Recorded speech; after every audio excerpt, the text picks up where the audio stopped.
পিরিয়ডের সময় যে 4টি কাজ ভুলেও করবেন না।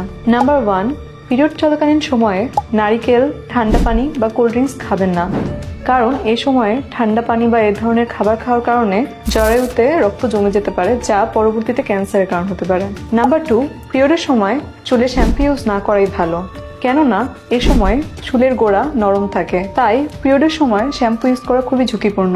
এটি দীর্ঘস্থায়ী মাথা ব্যথার কারণও হতে পারে। নাম্বার 3, পিরিয়ডের সময় শসা এড়িয়ে চলুন, কেননা শসায় থাকা উপাদান জরায়ুর তেলে রক্ত জমাট বাঁধতে পারে, যার ফলে আপনার বন্ধ্যাত্ব হতে পারে। নাম্বার 4, এই সময়ে শরীরের ব্যাপারে খুবই সতর্ক থাকুন, বিশেষ করে পেটে যেন কোনো ধরনের আঘাত না লাগে, কেননা এই সময়ে জরায়ু খুবই নাজুক থাকে, তাই সামান্য আঘাতে খুব মারাত্মক ক্ষতি হতে পারে এবং এর ফলে জরায়ুতে ক্যান্সার বা ঘা হওয়ার পাশাপাশি বন্ধ্যাত্বও হতে পারে। তাই নিজেও সতর্ক হন এবং ভিডিওটি শেয়ার করে অন্যকেও সতর্ক করুন।